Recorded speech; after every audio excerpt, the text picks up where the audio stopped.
Come along with me for a walk along La Jolla's scenic coast, without a doubt, one of California's most scenic areas. La Jolla is located approximately 15 minutes north of downtown San Diego and about 2 hours south of Los Angeles. On today's tour, we'll be following a portion of the popular Coast Walk Trail. The San Diego La Jolla Underwater Park is a 6,000-acre marine wildlife refuge created by the city of San Diego in 1970.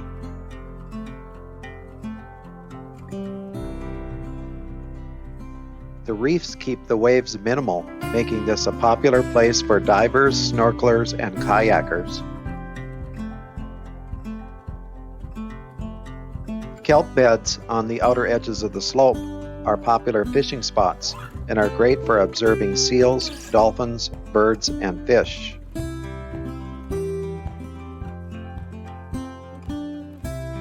There's a 600-foot drop-off not too far out from the shore, and migrating gray whales can often be spotted here from October to April. The La Jolla Shores community and beach is located on one end of the cove. It is very popular with kayakers, snorkelers, and divers. Scripps Institution of Oceanography is one of the oldest and largest centers for ocean and earth science research in the world. Hundreds of ocean and earth scientists conduct research worldwide with the aid of 6 research vessels. Scripps Pier is for private use only, but they do offer scheduled tours. Originally located at the boathouse of the Hotel del Coronado, they eventually outgrew their modest home and moved here to La Jolla Cove in 1905. The name was later changed to Scripps Institution of Oceanography to honor supporter Ellen Browning Scripps. It is now a department of the University of California, San Diego, and offers undergraduate and graduate programs in oceanography. Just north of Scripps Pier is Black's Beach, named for the Black family who had a horse farm here. Black's Beach was the first and only public nude beach in the country for several years in the mid-1970s. Today it's home to the exclusive La Jolla Farms neighborhood. With stunning coastal views and gorgeous sandy beaches, it's no wonder La Jolla Farms is one of the most affluent communities in the San Diego area. This is La Jolla living at its finest and is home to several multi-million-dollar homes. The La Jolla Beach and Tennis Club is membership only and is privately owned by the Kellogg family. It has played host to the Fed Cup and Davis Cup professional tennis tournaments. The resort is also home to the famous Marine Room restaurant, which offers spectacular ocean views, and sometimes even waves crash against the windows at extreme high tide. La Jolla was incorporated as part of San Diego when it became a city in 1850, the same year California became a state after the Mexican-American War ended. There were no permanent settlers until 19 years later, when brothers Daniel and Samuel Sizer each bought an 80-acre plot from the city of San Diego for a mere $1.25 per acre. Little did they know that their plots of land would be worth over $2 million per acre today. La Jolla's founding father was a New York City stockbroker named Frank Botsford.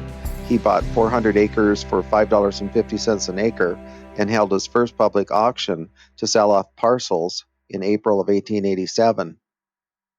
He had often camped, fished, and hunted in the area and envisioned a future La Jolla with houses built into the beachside cliffs. Early street names reflected Botsford's New York financial world ties like Wall, Park, and Exchange. Another early pioneer was Gustav Schultz, who came here from Germany in 1902 and hired Chinese laborers who used picks and shovels to dig a tunnel down to one of La Jolla's caves.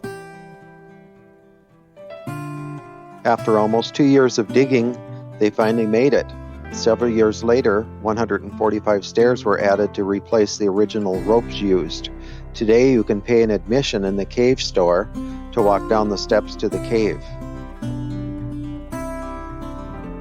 The cave is the largest of La Jolla's caves and the only one which can be entered by land. The cave was given the name Sunny Jim by Frank Baum, the author of The Wizard of Oz. The cave was once used to smuggle Chinese immigrants and contraband whiskey during Prohibition. The Jolla Shores area actually has 7 caves. These caves were formed from over 200,000 years of ocean waves crashing into the rock and sandstone cliffs that line the area. The sedimentary soil here is very porous and it erodes easily.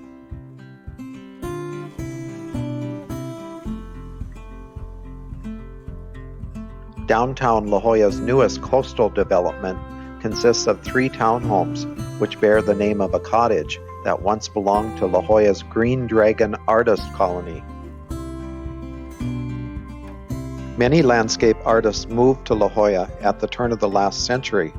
Its rocky, rugged coast is one of the most photographed places in the world. At that time, it was considered relatively inexpensive and a spectacular place to do their art. German-born teacher Anna Held came to La Jolla in 1894 and created the Green Dragon Colony, an internationally recognized colony of artists, musicians, and writers. The first of 12 cottages was built around a fireplace that Anna built from stones gathered on the bluffs. You can still see the fireplace located in Eddie V's restaurant, which sits above where the colony used to be on Prospect Street. The Brockton Villa is a popular restaurant with a great ocean view. The building dates back to 1894 when it was constructed as a beach cottage. It became a restaurant in the 1990s. A local breakfast favorite here is the Coast Toast, a thick-cut, orange-flavored, soufflé-like version of French toast. Notice the wall full of rare, oversized abalone shells. Speaking of Victorian beach cottages, the Red Rest and the Red Roost were built in 1894, and they are the oldest structures still on their original location in La Jolla, and the oldest surviving example of late Victorian beach cottage architecture. Once known as the Neptune and Cove Tea Rooms, they've been vacant since the 1980s. The cottages were designated historic in 1976, so the former owner could not redevelop them into apartments. After years of legal battles, the cottages have been cleared for redevelopment. However, they are required to keep the original structure as they rebuild the outside. The parent company is Cove Properties Incorporated, which also owns the Cove Hotel and Suites next door. The La Jolla Cove Public Swimming Beach is the most popular beach in the downtown area. It is sheltered and it has public restrooms, a lifeguard stand, and stairs to get down to the beach.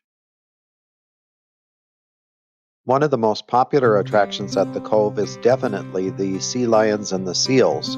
Both are part of the pinniped species, however, there are some differences. Seals are considered earless and do not have external ear flaps, but just a hole which closes when they dive, whereas sea lions are called eared seals, and they do have external ear flaps. Seals move by undulating their body, but sea lions can walk on their front flippers.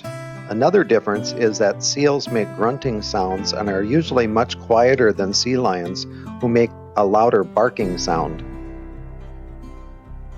Seals use their large rear flippers to propel them through the water, while sea lions use their front flippers.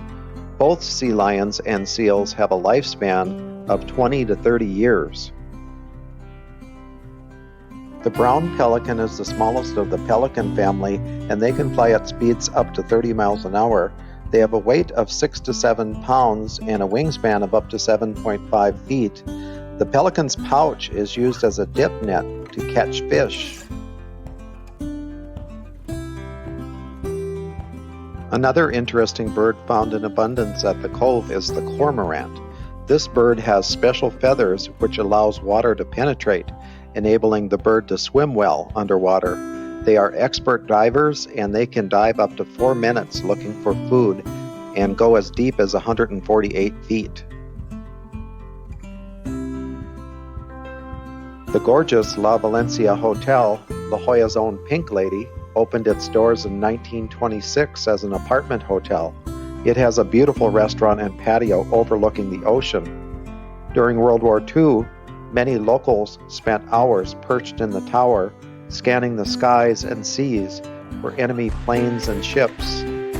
In the 1950s, the hotel was a glamorous Hollywood hideaway, and local boy Gregory Peck helped start the La Jolla Playhouse during this time. Along this stretch of the coast, you'll find Ellen Browning Scripps Park. She was a local philanthropist who was the founding donor of many local institutions. She fell and broke her hip in 1922, and back then La Jolla did not have a hospital. She went on to found Scripps Hospital and also donated money for other projects such as the Children's Pool, the Women's Club, Bishop School, among many others. There used to be a much-loved 100-foot Monterey cypress tree here. Local author Ted Geisel, aka Dr. Seuss, used to draw whimsical versions of these trees in his children's books, such as The Lorax. An exclusive address in La Jolla is 939 Coast Boulevard. This 18-story high-rise condo building was built in 1966. As a result of this building, La Jolla instituted a 30-foot building restriction so as not to block the ocean view. Seal Rock is a popular place for seals and sea lions to hang out, along with various birds. Shell Beach is a popular place for beachcombing and tide pools. However, try to visit at low tide when the beach is bigger. California beaches are known for their cold water due to the Alaska Current, as well as their strong undercurrents. La Jolla is a terrific place for tide pooling. The rocky cliffs and sandy beaches create an endless supply of nooks and crannies for marine life viewing. Each October, small groups of gray whales in the eastern Pacific start a 2 to 3 month trip south, up to 6,500 miles, ending in the warm water lagoons of Mexico's Baja Peninsula. This round-trip migration of up to 14,000 miles is believed to be the longest annual migration of any mammal on Earth. These animals are huge, and they reach a length of up to 50 feet, weigh 36 tons, and live about 50 to 70 years. The La Jolla Children's Pool was donated by Ellen Browning Scripps in 1931, a year before her death. It features a 300-foot breakwater wall, which forms a protected beach. Although built for children, it has become popular with the sea lions and seals because it's a nice shelter in which to give birth. Seals and sea lions give birth from mid-December to mid-April, and even though they look cute, they can be very dangerous.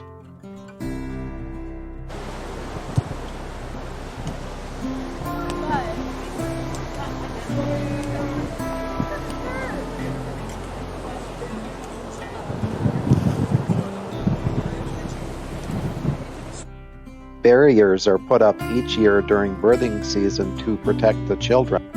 Casa de Mañana was originally built as a hotel, and J. Edgar Hoover once stayed here. It's now an exclusive retirement home, offering all different levels of living. The Museum of Contemporary Art was started in 1940 and sits on the property that was once Ellen Browning Scripps' home. In 1915, an arsonist set fire to several La Jolla buildings, including Ellen Browning Scripps' original home.